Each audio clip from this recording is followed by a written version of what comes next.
Hola, ¿qué tal? Muy bienvenidas a todas y a todos a esta nuestra penúltima sesión, nuestro penúltimo video de este espacio en el que hemos estado repensando la espiritualidad, la mística, la religión. No nos hemos metido a profundizar en su diferenciación, más bien como de esta dimensión trascendente, que es al mismo tiempo inmanente, que nos atraviesa, que nos constituye y que experimentamos en el mundo, en la cotidianidad, y que el ser humano a lo largo de la historia lo ha experimentado de distintas maneras, ¿no? Con formas muy diferentes, eh, como hoy por hoy, y justamente en esas formas muy diferentes, subrayar cómo está tan presente la dimensión histórica en la práctica y en la vida de la espiritualidad, y de manera particular en nuestra época actual, cómo esta espiritualidad, a, digamos, a reserva o a diferencia de concepciones que consideran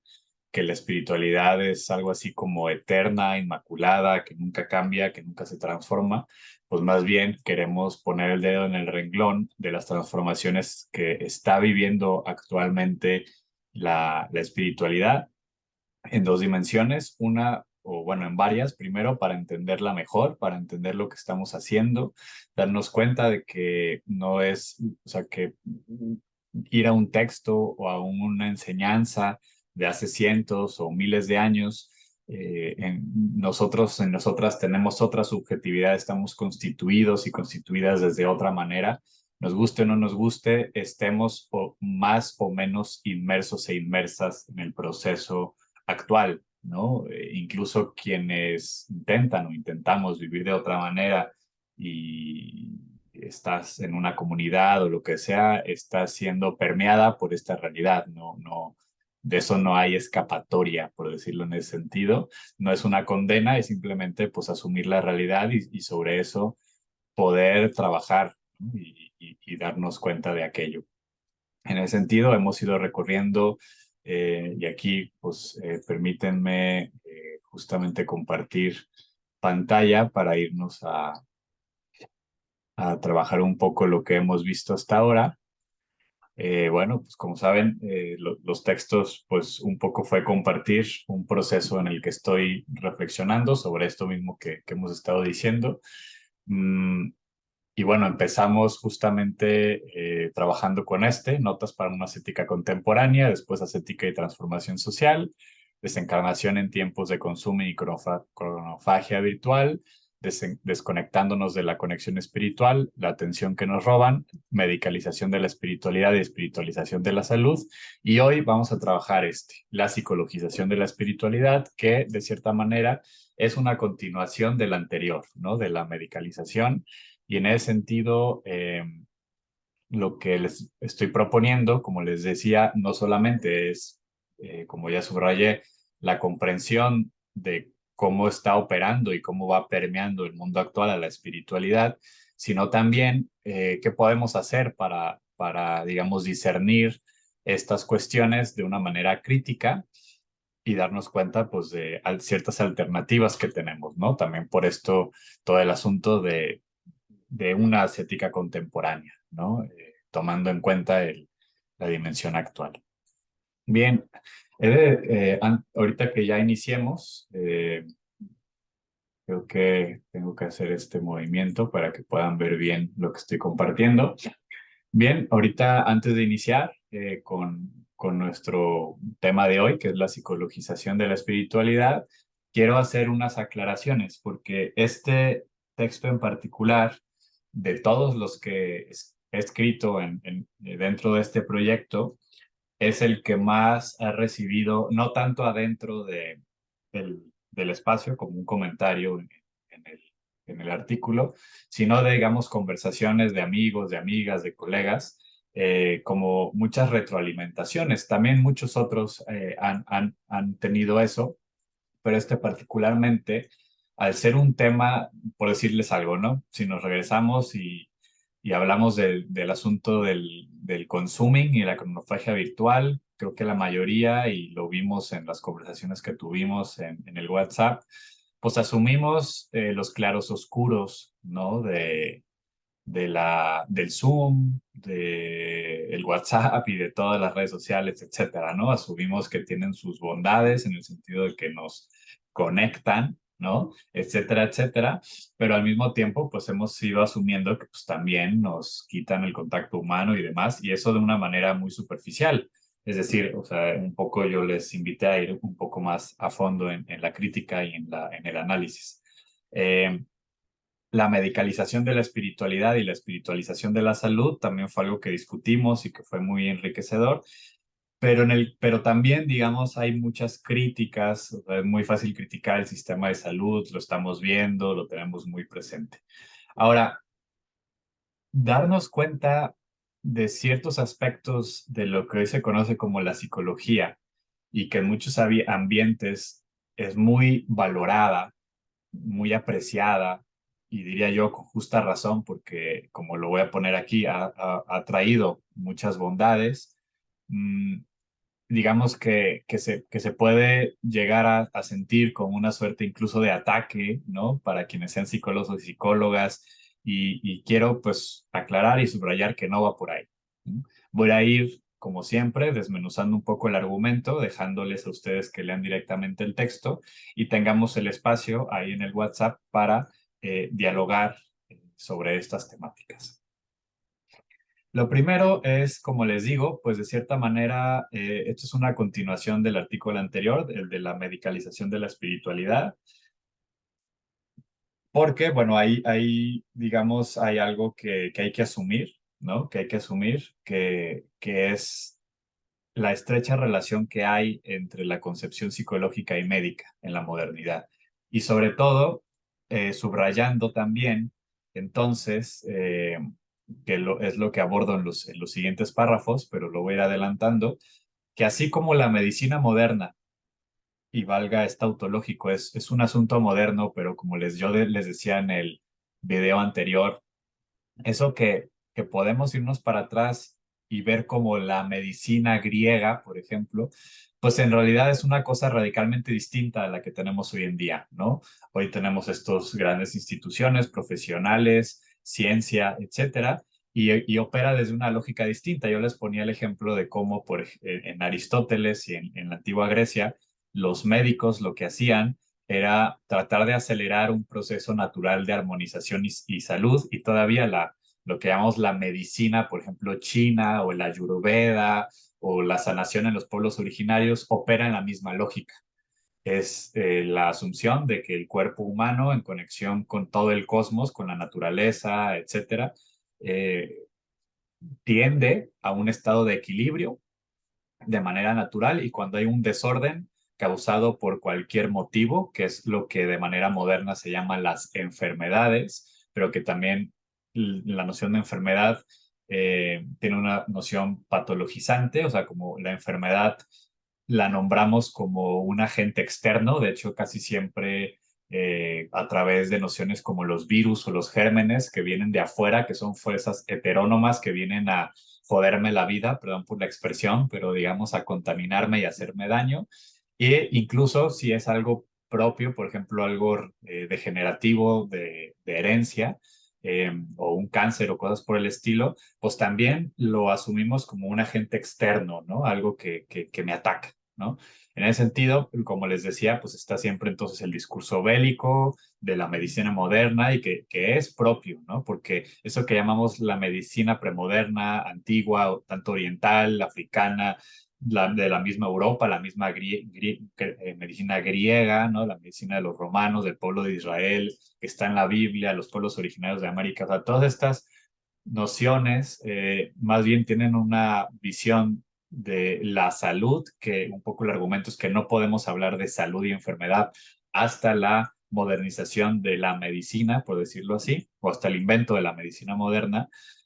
Antes lo que había pues eran desórdenes, incluso a veces hablaban de vapores del cuerpo, cambios de temperatura, y que había pues teorías que tenían y hoy todavía hay pues este tipo de terapias, ¿no? Todo se cura con temperatura. Entonces tienes un desequilibrio, te ponen planchas frías y calientes, otros pues con cuestiones de energía y te ponen la acupuntura, otros es la alimentación y entonces la ayurveda y cuestiones por el estilo. pero todos tienen en común esta noción de que tu cuerpo tiende a una suerte de equilibrio e incluso la enfermedad se ve como la búsqueda de un nuevo equilibrio y ya cuando el equilibrio no es posible, por cualquier razón, llega la muerte, ¿no? Y la medicina moderna lo que hace, pues, es más bien la noción de la artificialidad, el alargamiento de la vida hasta las últimas consecuencias y lo más prolongadamente posible, etcétera, etcétera. Pues bueno, dentro de este esquema es que nace la psicología moderna también. Y es un poco lo que argumento. Podríamos hablar, por ejemplo, de grandes clásicos, ¿no? Como volvemos a Aristóteles, su libro acerca del alma, o a veces se traduce como del alma, o digamos en latín es de ánima, ¿no? Este libro que habla del alma como el principio motor, que digamos, tendría que ver con la psique, y de ahí viene la psicología, y por eso muchos y muchas van a reconocer en Aristóteles como el padre de la psicología, hay quien habla de eso, ¿no? Pero bueno, justamente en la noción de que pues es de los primeros que hace un tratado sobre la estructura de la psique, ¿no? Y en ese sentido, pues podríamos llamar que está en este ámbito y de una manera más, y bueno, Aristóteles siendo occidental o en el sentido de antecedente de la cultura que ahora vivimos, ¿no? La cultura occidental.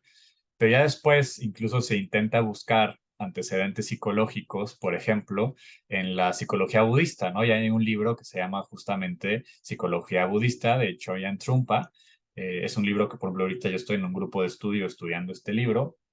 Igual, o sea, se habla de psicología budista en el sentido de que, pues, lo que explica que es la estructura de la conciencia, cómo nos conformamos en ese sentido, pues el nombre occidental de eso es psicología, pero en las propias tradiciones tiene su propio nombre, ¿no? En el budismo, en el hinduismo, o sea, hay nombres concretos para eso. Aquí lo importante es mencionar que, y aquí no lo subrayo sobre tanto porque no era un artículo en el que yo quisiera como abordar mucho eso, pero creo que podría ser importante agregarlo, que desde el momento cartesiano, no necesariamente de Descartes, ¿no? Pero desde lo que son los orígenes de la modernidad que piensa a surgir el individuo moderno, que tiene que ver, eso creo que sí, por ahí sí lo menciono hasta acá, ¿no? Sí menciona a Descartes. Hay quien dice, por ejemplo, que la modernidad le debe tanto a Teresa de Jesús como a Descartes. Y eso por eso les digo, como con momento cartesiano no me refiero únicamente a Descartes, es un término en filosofía para referirse como a este movimiento que surge en esta época, pero que viene desde antes, no solamente desde Teresa, incluso desde la Reforma y desde antes. Por ejemplo, es lo que les decía del siglo XII. Eh, Cuando se crea la obligación de la confesión o del sacramento de la reconciliación, que es más o menos entre el siglo XII y el siglo XIII, en la Iglesia Católica, la Iglesia de Occidente, ¿no? En Europa, la Iglesia romana, no, no era obligatorio, no era un sacramento obligatorio, no era ni siquiera eso, y comienza por ciertos cambios filosóficos teológicos, comienza a hacerse obligatorio y eso tiene una serie de repercusiones civilizatorias, culturales, eh, eh, que tiene que ver con la fundación incluso de las órdenes mendicantes, fíjense los siglos, ¿no? 12 y 13 es el surgimiento de órdenes mendicantes como los franciscanos, los dominicos, incluso los carmelitas, ¿no? Hasta cierto nivel, por lo menos en Occidente, y tiene que ver con la posibilidad de responder a el trabajo con las almas, que ya comienza el pecado a convertirse en un asunto legal, que antes no lo era un asunto espiritual, pero comienza a legalizarse y por lo tanto esta noción de la confesión obligatoria comienza a crear un ejercicio autoperceptivo que no existía, por lo menos en Occidente, en la época cristiana, en la fe cristiana, no existía. Si ustedes se van a los evangelios, por ejemplo, etcétera, etcétera, no hay esta noción de autoanálisis, cuestiones incluso cercanas a la meditación. La oración de Jesús es muy íntima, no intimista, íntima. Cuando los apóstoles le preguntan a Jesús, enséñanos a orar, es una relación con el padre, madre, o sea, no hay esta concepción de analiza tu vida, ¿no?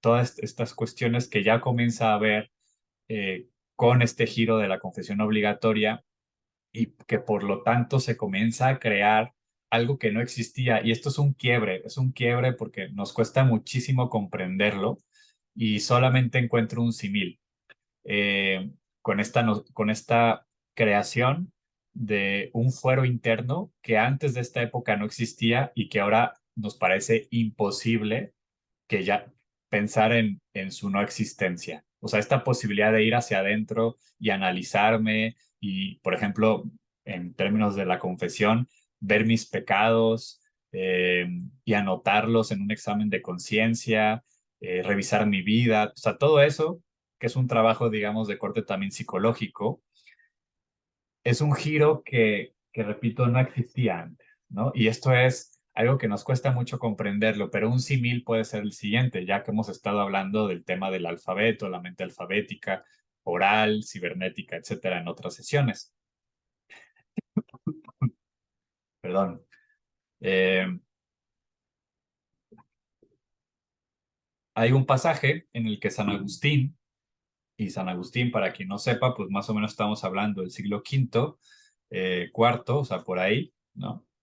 Es decir, todavía Roma era imperio, pero ya en decadencia, Agustín, que era en términos actuales diríamos un ñoño, ¿no? Una persona que todo el tiempo se la pasaba leyendo, escribiendo y estudiando, eh, ya que él formó una comunidad, tenía como poco tiempo, porque antes los evangelios, así como la Torá judía y los evangelios cristianos, fueron escritos para leerse en voz alta, para proclamarse.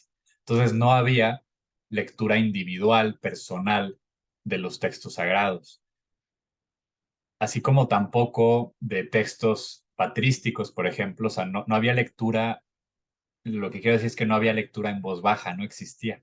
San Agustín se pone a leer en silencio en las noches y para no despertar a sus hermanos de comunidad, empieza a leer en voz muy bajita, pero porque lo normal era leer en voz alta y lee en voz, todavía tenemos, ¿no? Esto en voz baja, a veces nos referimos en silencio, pero tiene que ver con justamente leer en silencio, ¿no? Solamente con la mente. Eso fue lo que Agustín se dio cuenta. No solamente que podía leer de manera muy quedita, que seguramente a lo mejor ni siquiera escucharon eso último que dije, sino sin pronunciar ningún sonido, lo que ahora leemos, ¿no? Cuando leemos totalmente en silencio. Se dio cuenta San Agustín que podía hacer eso y los textos poco a poco, ¿no? No digo que Agustín inventó eso, pero era parte de lo que estaba sucediendo en la época y poco a poco los textos dejaron de ser lectura, porque todavía en la Edad Media se leía en voz alta, pero poco a poco se comenzó, sobre todo a través de la imprenta, siglos después de Agustín, porque ya había como libros para todo el mundo, etcétera, se empezó a leer en voz baja o en silencio y ahora ya nos parece imposible concebir que un romano del siglo segundo o tercero, que ya tenían escrituras y textos y libros, no pudiera leer en voz baja. Por ejemplo, se nos hace simplemente inconcebible, ¿cómo que no? Si es lo más natural. Todo el mundo que sabe leer y escribir puede leer en voz baja, ¿no? O en silencio. Bueno, exactamente lo mismo, igual de inconcebible, pero real, histórico, es la invención del fuero interno, ¿no? Que es el origen de buena medida de la psicología moderna y que tiene que ver también con el origen de la modernidad, porque se comienza a crear la, la modernidad en torno a este sujeto autocognoscente. Acuérdense del cogito ergo sum, pienso, por lo tanto existo, esta constatación de que pienso tiene que ver con que entonces puedo dudar absolutamente de todo, excepto de que estoy pensando y por lo tanto si pienso, existo. Y alrededor de esta piedra angular se funda la modernidad como una automodernidad, ¿no? Justamente es algo que voy a abordar más adelante en el mismo texto. Pero entonces, subrayar que la psicología, hablar de psicología moderna es tautológico, al igual que hablar de economía moderna, que hablar de medicina moderna, porque todos estos son inventos modernos, ¿no? Que tendrán sus raíces en antaño, sin lugar a dudas, pero la psicología es eso, ¿no? Es un invento moderno y que después pretende llevarse, digamos, como descubrir su genealogía en el pasado a nivel de, pues que Aristóteles escribió un libro que se llamaba de ánima, ánima, psique, alma, ¿no? Por lo tanto, es antepasado de la psicología. Como los budistas hablan de la mente, etcétera, entonces la psicología budista. Bueno, pero es que la mente en el budismo no es psicologista. El concepto mente en el budismo es un concepto cosmológico, etcétera, etcétera, ¿no? Entonces, cósmico me refiero, ¿no? Y entonces el gran problema justamente tiene que ver con que la psicología es una herramienta moderna buenísima y me quito el sombrero. Yo he sido paciente en terapia, mi compañera psicóloga, o sea, repito, no es nada contra eso.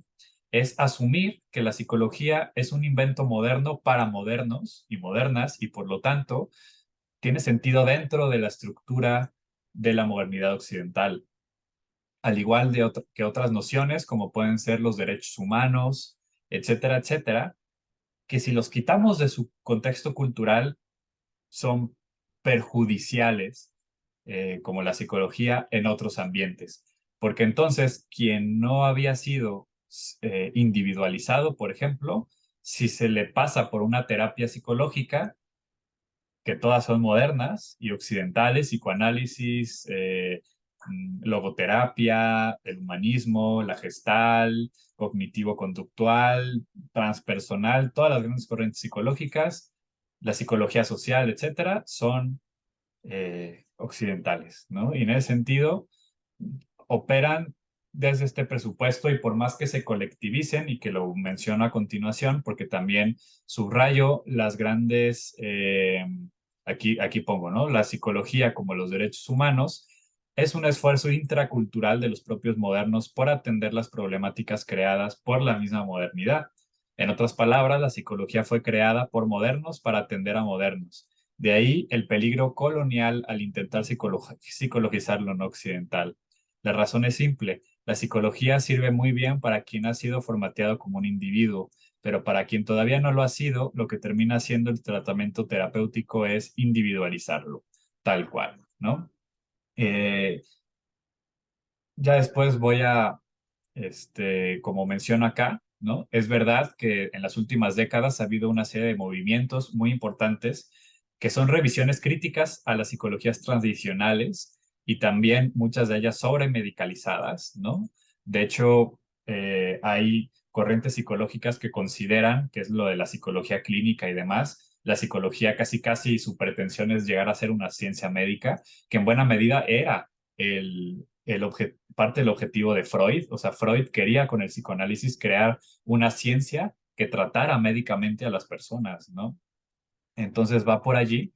Mm, Nociones como salud mental, o sea, inmediatamente nos refieren a lo médico, pero hay revisiones, por ejemplo, la psicología social, ¿no? La psicología de la liberación y hasta la psicología transpersonal, que voy a abordar más adelante, son esfuerzos, psicología humanista, etcétera, por salirse del ámbito de lo médico para entrar más al ámbito de lo ético, de lo social, de lo humanista. Pero aún así no se les quita, digamos, pues su herencia, ¿no? Y tendrán que reconocer eso de manera crítica y ahí está su potencia, ahí está su valor de poder asumir sus limitantes, su historia y aún así pues tener la capacidad de incidir y de dialogar con otras y otros, ¿no? Esa es su potencia desde mi punto de vista. Aquí recupero un concepto de Vanessa Pérez Gordillo, la autora del libro La dictadura del coaching, el cual se los recomiendo muchísimo. Es un muy buen libro y bueno, Vanessa es una querida amiga y maestra mía. Ella habla de la automodernidad y su definición es que la automodernidad es una posmodernidad que profundiza sobre sí, que no avanza ni progresa, sino que salta hacia arriba para al caer acabar más dentro. Es decir, o sea, es ahorita, ¿no? Si bien Esto está presente desde el origen de la modernidad, con el cogito ergo sum, el invento del fuero interno a través de la confesión obligatoria, todo lo que les he estado comentando. Comienza ya hoy, porque todavía, digamos, hay una modernidad muy crítica, más colectivista, estilo, pues, podemos hablar del propio marxismo, ¿no? Una modernidad política, social, la Revolución Francesa, etcétera. Pero hoy en día lo que tenemos es una suerte de automodernidad que, como dice Vanessa, salta sobre sí misma y cae en el mismo lado constantemente, ¿no? Porque hoy toda la modernidad es eso, ¿no? Autobienestar, autoconocimiento, dándole giros y giros y giros y giros, ¿no? Proyecto personal, digamos, hay cada vez más una exacerbación de la individualización, ¿no? Y en este campo es donde surge la psicología, básicamente, ¿no? Pues bien, como les decía, bueno, esto ya lo vimos y ahora me voy a saltar, eso fue como una crítica y cuando digo crítica no me refiero a criticón, o sea, la crítica se refiere a desmenuzar algo, a entenderlo, separándolo y dar a comprender de dónde viene. Entonces, una crítica tiene que ver con, bueno, dar cuenta de cómo nace la psicología, cuáles son sus pilares, su genealogía, su pasado y de dónde estamos parados. Pues bien, ahora quisiera irme directamente a la relación entre psicología y espiritualidad, que es lo que compete, ¿no? Todo lo anterior, pues fue quizás interesante, pero es un preámbulo. Eh, y voy a poner algunos ejemplos, ¿no? El argumento casi de lo que les quiero hablar es que la espiritualidad hoy se ha convertido en una psicología, se está convirtiendo en una psicología. Y en ese sentido, en tanto que ya veíamos la psicología como parte de la medicalización de la vida, la espiritualidad como una medicina también. Ayer estaba hablando con un amigo discutiendo justamente este artículo y me decía, sí, tienes razón, en algún momento hay personas que dicen, es que necesito más espiritualidad, como si dijeran, necesito más vitamina D, ¿no? Tal cual. Entonces va por ahí un poco el asunto, ¿no? En las últimas décadas ha habido un boom de diálogo entre psicología y espiritualidad. Y para mí, pues tiene que ver justamente de que el, el lenguaje, la narrativa predominante y por lo tanto justificada y que se le da valor socialmente en la actualidad es la psicología. Y que por lo tanto, si la espiritualidad quiere sobrevivir, tiene que psicologizarse. Ese es el problema. Y lo estamos viendo, o sea, lo estamos viendo en todas las tradiciones espirituales, están acudiendo al diálogo con la psicología en buena medida y también en parte con la ciencia, pues para poder sobrevivir, ¿no? Y eso no, o sea, como para poder hablar un lenguaje que haga sentido a las personas en la actualidad. En ese sentido es una bondad, pero también, como dice el dicho en inglés, a veces es tirar el agua sucia de la bañera con todo y niño, ¿no? Se quiere dejar de lado muchas cosas, sobre todo la noción de que la espiritualidad históricamente no era una psicología, era una ontología, es decir, la espiritualidad era una transformación al nivel del ser, no al nivel psicológico. Y hoy por hoy, toda la espiritualidad casi es una noción de transformación interior psicológica, ¿no? Lo voy a profundizar más a continuación, ¿no? Eh, hace años ir a terapia era tabú, la terapia psicológica era tabú. Se consideraba, por ejemplo, todo en el catolicismo y en la buena sociedad de la gente bien, ¿no? Que ir a terapia significaba que tenías un problema, ¿no? Y entonces lo ocultabas y era casi, pues eso, un tabú y era una vergüenza social. Hoy se ha ido normalizando y ya básicamente te ven mal si no quieres ir a terapia, ¿no? Ya también, digamos, está el otro polo, ¿no? Pero para mí, para bien, ¿no? O sea, es urgente que la gente se trabaje, que nos trabajemos, ¿no? Sin embargo, también hoy hay un boom, ¿no? Y hay una suerte incluso de adicción a la terapia, ¿no? Hay personas que no pueden no estar si no están en terapia, ¿no? Pero entonces, a lo que voy es que casi hoy, al igual que ya es muy difícil moverte en la ciudad moderna sin transporte motorizado, sea coche o camión o lo que quieras, también hoy por hoy es muy difícil sobrevivir en la vida moderna sin la terapia psicológica, ¿no? Y eso es una reproducción, o sea, la sociedad moderna crea un mal y crea también su propio, digamos, beneficio, que es la psicología, y entonces un bucle en donde, digamos, vas al terapeuta, pues, pero para poder seguir viviendo en la vida y no, un poco lo que decíamos en la sesión anterior, no hay una reflexión honda, en pocas psicologías hay una reflexión de que, a ver, el problema no eres tú, ni tampoco tu relación, o sea, ni el problema es que no se puede ser sano en una sociedad enferma, punto, o sea, no se puede y por lo tanto ahí el problema es estructural y es cuando volteamos a ver ya a los movimientos sociales y decir, sí, o sea, sí, tengo que trabajarme, pero nunca voy a poder estar bien, ni vamos a poder estar bien si sigue el sistema como está trabajando, ¿no? Y cuando ya comienza a relacionarse la espiritualidad con la psicología, como les digo, hoy ya hay eh, todo un trabajo en las distintas tradiciones. Yo creo que este diálogo ha sido muy fecundo, así como problemático. O sea, quiero recuperar las dos caras de la moneda, ¿no? En la parte luminosa, diría yo, positiva, es que la psicología en este diálogo con la espiritualidad ha ayudado a humanizarla, ha humanizado la espiritualidad. Y por decirles un ejemplo concreto, ¿no? Antes estas nociones de que a Santa Teresa de Jesús se lo dictó toda una paloma, el Espíritu Santo, hoy ya es insostenible porque hoy ya asumimos a Santa Teresa de Jesús como una persona con traumas, con historia, con psicología y que por lo tanto ya nos damos cuenta de que en realidad sus grandes escritos y su gran doctrina mística tiene que ver con la relación entre lo que ella es y su relación con el misterio, con Dios, ¿no? Entonces, eso ha ayudado mucho. Pero también ha ayudado, por ejemplo, darse cuenta de muchas dimensiones humanas que no eran reconocidas en la práctica espiritual, ¿no? Y en el acompañamiento. Es muy importante distinguir acompañamiento espiritual de terapia psicológica, ¿no? Eso es un tema que nos puede llevar a otro lado, pero lo importante es que hoy muchos acompañantes espirituales están también formándose en psicología porque hay dimensiones del ser humano que son fundamentales tomar en cuenta en el trabajo espiritual. Y si la persona, por ejemplo, yo soy acompañante de ejercicios ignacianos, y bueno, si la persona viene con una serie de problemáticas que son más de índole psicológica, es lo que San Ignacio de Loyola decía, tiene que haber sujeto, ¿no? Pero eso solamente lo pudo haber dicho San Ignacio de Loyola ya en el siglo XVI, ya en un ambiente muy que comienza, o sea, Ignacio de Loyola, Teresa de Jesús son místicos, ya digamos que son el preámbulo de la psicología moderna, pero eso, por ejemplo, no lo hubiera podido decir un San Pablo, ¿no? Etcétera, etcétera, un Buda. Eso de tiene que haber sujeto, ¿no? Tiene que ver, o sea, se traduce como, pues tiene que ver una persona integrada, que en otra manera, pues actualmente se traduce, pues una persona que se haya trabajado psicológicamente también, que tenga autoconocimiento, etcétera, ¿no? Teresa de Jesús dice, el autoconocimiento es el pan con el que se han de comer todos los manjares. El gran problema es que confundimos el pan con los manjares y estamos toda nuestra vida comiéndonos nada más el pan, teniendo los manjares espirituales frente a nosotros, pero estamos ahí tercos y tercas nada más comiendo el pan.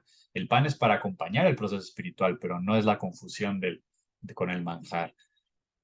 Pero entonces, como les digo, o sea, hay estas luces, ¿no? En donde la psicología ha aportado mucho para reconocer estas dimensiones, por ejemplo, las heridas, heridas personales, ¿no? Que son importantes trabajarlas y que ya se han integrado en el proceso del trabajo espiritual, pero a muchas veces reconocer heridas creadas por los abusos religiosos. Y con abusos religiosos no me refiero meramente a abusos sexuales, también hay abusos de conciencia, etcétera, en donde la persona históricamente se ha visto ninguneada, se ha visto opacada, se ha visto aplastada, a veces por la institución religiosa, por la comunidad, etcétera, etcétera. La psicología lo que viene a hacer es poner también la importancia de los procesos personales, incluso me voy a atrever a decir individuales, es decir, lo que está viviendo esa persona singular, inédita, y no generalizar procesos, ¿no? Y eso es algo que ha hecho mucho la psicología, porque antes era, digo, también la espiritualidad lo recalcaba, ¿no? San Juan de la Cruz ya recalcaba que Dios habla a cada uno de maneras distintas, o sea, eso estaba presente en las espiritualidades, pero también se subrayaba más, por ejemplo, el hecho, bueno, este es el camino, ¿no? Por ejemplo, en el budismo, yo hablo de las tradiciones que yo camino, ¿no? Por ejemplo, en el budismo sigue siendo mucho, bueno, esta es la técnica, esta es la práctica, así se medita y así es, punto final, ¿no? O sea, no importa si tienes este o aquel trauma, así es para todo el mundo. Hoy ya cada vez más, incluso en el budismo, pero sobre todo en la espiritualidad cristiana, se va viendo la personalización y por lo tanto la psicologización también de la espiritualidad, en ese sentido que yo reconozco como algo positivo. Hay muchas, por ejemplo, unas cuestiones que yo les recomiendo. Luis Jorge González es un carmelita mexicano, bestseller muy famoso, seguramente muchas y muchos de ustedes lo conocen. Él tiene un libro que se llama Psicología de Teresa Lisieux, que es Teresita Lisieux, pero también tiene, por ejemplo, de Santa Teresa de Jesús y la programación neurolingüística. Él hace muchísimo diálogo entre la teología, la mística y las distintas corrientes psicológicas. Entonces, él tiene trabajos en ese sentido muy interesante de la psicología de los místicos. El jesuita Carlos Domínguez Morano tiene muchos trabajos fascinantes sobre el diálogo entre el psicoanálisis y la espiritualidad, particularmente la espiritualidad ignaciana, pero también la espiritualidad de la mística cristiana en general. Como ya les hablaba yo más arriba del libro de Shoyan Trungpa, Psicología Budista, y hay otros de otro tipo de corrientes. Y también textos críticos, como el libro Más allá del narcisismo espiritual de la psiquiatra española Maribel Rodríguez. Ella fue mi profesora en España y les recomiendo muchísimo este libro, de verdad. Es muy cortito y vale mucho la pena, ¿no? Entonces, hay cada vez más una importante y novedosa obra que aporta al diálogo entre psicología y espiritualidad. Hay una corriente particular que se llama psicología transpersonal. Aquí mi compañera Ana Belén, que ella es experta en eso, ella estudió la maestría en psicología transpersonal, nos puede hablar más al respecto. Bueno, no está aquí con nosotros en este momento, pero a lo que voy es que digo que yo me he adentrado a través de ella y lo que yo entiendo es que, bueno, las otras grandes corrientes psicológicas como el humanismo, la gestal, la conductivo-conductual, el psicoanálisis, etcétera, digamos que la dimensión espiritual o no se trabaja, se deja aparte, así como digamos que lo que hace la psicología transpersonal es así como las espiritualidades están agarrando eh, nociones de la psicología para enriquecerse, así también la psicología transpersonal asumió la dimensión espiritual como una dimensión humana y la trabaja desde la psicología. Entonces, para mí es el gran ejemplo de la psicologización de la espiritualidad con un montón de luces bien interesantes, pero también con toda esta problemática que hemos estado trabajando. Hay autores clave como Ken Wilber, Stanislav Grof y más recientemente el español Jorge Ferrer. Este último se los recomiendo mucho, es muy interesante. Esta corriente, sí, o sea, es verdad, la logoterapia, o sea, sí, sí recuperan, pero digamos que la psicología transpersonal nace explícitamente como el esfuerzo de recuperar la dimensión espiritual en la terapia psicológica. Es subjetivo, ¿no? Y nace en los años 60 justamente para superar el reduccionismo de ciertas escuelas psicológicas que condenaban, que digamos no tomaban la dimensión espiritual del ser humano, pero claro, esto tiene que ver con un contexto, estamos hablando de los 60 en Estados Unidos, la era hippie, la venida de los grandes gurús como Bhaktivedanta Swami Prabhupada, el fundador del movimiento Hare Krishna, o Guru Vayan, el fundador del yoga Kundalini, que todos ellos se van a Estados Unidos y les encantan. Es cuando también está todo el tema eh, de, pues, del LSD, o sea, está más o menos en las décadas posteriores, pues gente como Carlos Castaneda, digamos, no acá, pero digamos como toda esta noción del chamanismo comienza a surgir también en Estados Unidos y en México, y tanto en México como en Estados Unidos empiezan a hacer esto de la psicología transpersonal, ¿no? Que tiene sus cosas, como les digo, no voy a hablar mucho al respecto, pero tiene que ver con todo esto, solo como para poner sobre la mesa. Entonces, ahora, más allá de este diálogo, eh, que es fascinante, les digo, mm, a lo que me refiero con la psicologización de la espiritualidad, eh, es que la narrativa espiritual va perfilándose como, eh, digamos que, o sea, más bien que esta perspectiva es la que se va predominando, ¿no? Una psicología, una espiritualidad psicologizada o una espiritualidad entendida en tanto que psicología es la narrativa que predomina actualmente. ¿A qué me refiero? Y leo. A que por espiritualidad comienza a entenderse una versión espiritualizada de los objetivos psicológicos: bienestar personal, funcionalidad existencial, equilibrio mental, sentido de vida, salud mental, autoestima, etcétera. La mayoría de las prácticas que conforman el entramado de lo que algunos han llamado los movimientos psicoespirituales, sean estas prácticas nuevas o relecturas de antiguas como el yoga o la meditación, giran en torno al bienestar del individuo y su propia búsqueda de sanación o de conexión, que son puros términos que ya hemos visto en sesiones anteriores. A esto me refiero, ¿no? Eh, hay, existen los movimientos psicoespirituales. Aquí, por ejemplo, en Guadalajara, una querida amiga que respeto y yo he trabajado con ella y ha sido mi maestra en muchas cosas, ella crea una noción del psicochamanismo, por ejemplo, ¿no? Entonces, esto cada vez lo estamos viendo cada vez más, ¿no?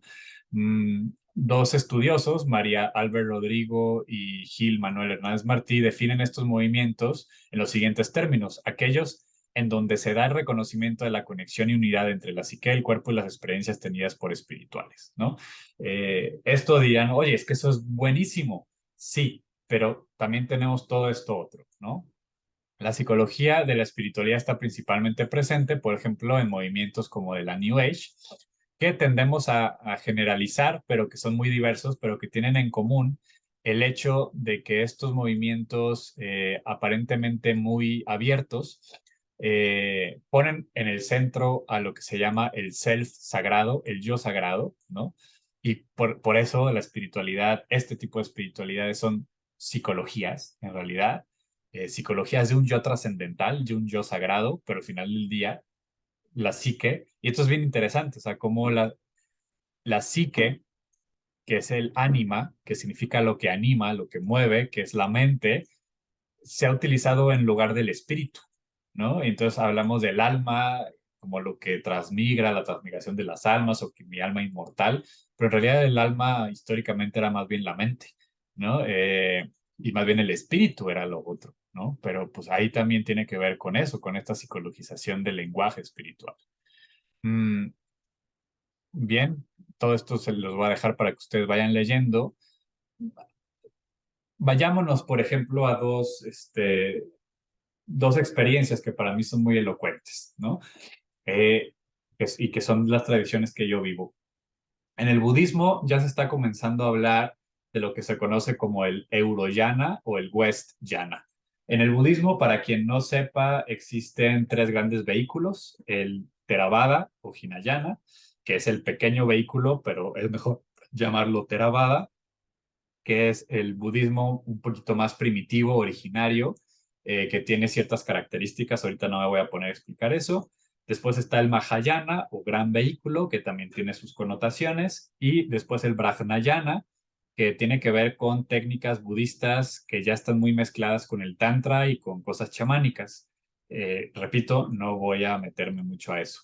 Mm, el asunto es que hoy ya se habla de un cuarto vehículo, que es el Euroyana o el Westyana, porque ya el budismo que se practica en Occidente es en muchos sentidos tan ajeno al budismo oriental que ya es como si fuera una nueva cosa. Una de sus características es la sobrepsicologización. O sea, si hay una tradición espiritual que se presta a la psicologización, es el budismo. ¿Por qué? Porque pone su énfasis en la mente, y entonces traducimos mente, que les digo, es un concepto cosmológico en el budismo, pero acá lo traducimos en un sentido psicológico, y entonces abunda la literatura, los videos, todo lo que ustedes quieran de relación entre psicología y budismo, y muchísimos psicólogos son budistas o practican la meditación budista, etcétera, etcétera, ¿no? Eso es casi, casi así como un estereotipo. Pues bien, otro ejemplo son los ejercicios espirituales de San Ignacio de Loyola. Aquí, por ejemplo, ¿por qué creen que no es casualidad que hoy quienes hemos hecho ejercicios o quienes acompañamos ejercicios, es muy común que nos estemos quedando últimamente en lo que se llama la primera semana. Para quien no sepa, los ejercicios espirituales de San Ignacio de Loyola se dividen en 4 semanas. Y la primera semana es la parte más que más se presta a la psicologización, porque tiene que ver con el autoconocimiento, con el trabajo de tu historia, que en términos es como revisar tu pecado, que tiene que ver, o sea, revisar todos tus procesos de desintegración, etcétera, etcétera. Entonces, no es ya gratis y yo lo he visto muchísimas veces que hay personas que no pueden salir de primera semana. Uno, un motivo que yo he encontrado es que porque venimos muy agotados y muy dañados de la vida moderna, de la vida de las ciudades, de la vida de las profesiones, y que por lo tanto hay personas que no dan más, o sea, simplemente no hay sujeto, como diría Ignacio, para ir más allá de un trabajo de primera semana, ¿no? Pero también otra que yo he visto es que las personas eh, también van únicamente a eso y viven los ejercicios espirituales como un retiro personal en el sentido de trabajo interior, pero no necesariamente en relación con Dios. E incluso yo he conocido muchas personas que no son cristianas y que van a ejercicios, que está bien que vayan, pero los ejercicios espirituales ignacianos son cristocéntricos. Entonces, se detienen después de primera semana y ya en la segunda, la tercera, que tiene que ver con la vida de Jesús, no entran algunas por prejuicios y cerrazón mental de que todo lo que le suena a cristianismo lo vomitan y lo primero pues que se les dice, entonces, ¿para qué vienes? ¿No? Si ya sabes, es como que odies el budismo y te vas a encerrar 10 días a aprender meditación budista, pues o sea, es como, pues, ¿qué estás haciendo? ¿No? Eh, pero también, repito, porque no ven la espiritualidad como más allá de un encuentro consigo mismo, ¿no? Básicamente a eso se ha reducido mucho la espiritualidad. Mm, bueno, aquí ya lo mencionaba la noción de Teresa de Jesús, del autoconocimiento es el pan con el que se ha de comer todos los manjares. Leo lo siguiente, ¿no? Lo que me parece peligroso no es la luz que la psicología ha brindado a la espiritualidad en términos de autoconocimiento. Al contrario, lo celebro, ¿no? Y quiero subrayar eso, sino el psicologismo al que se han reducido actualmente muchas de las prácticas y narrativas espirituales, ¿no? Y es básicamente lo que estoy subrayando. En ese sentido, ¿no? Pues un poco, digamos, la propuesta es entender esto y ver, pues, qué nos brinda o qué sucede, ¿no? En nuestras prácticas concretas. Yo les pondría la pregunta de qué tan psicologizada está la espiritualidad de ustedes, etcétera, etcétera, ¿no? Y bueno, pues aquí lo dejamos. Esta es la última sesión que vemos un tema de este estilo. La próxima semana vamos a ver otro distinto, ya lo platicaremos en su momento, pero pues bueno, muchísimas gracias también por la paciencia. Sé que son temas difíciles a lo mejor y no es lo que muchos y muchas esperan de un curso de espiritualidad y ese es justo el objetivo, ¿no? Darnos cuenta de que damos mucho, por supuesto, en nuestros espacios espirituales. Que estén muy bien, un saludo y bendiciones.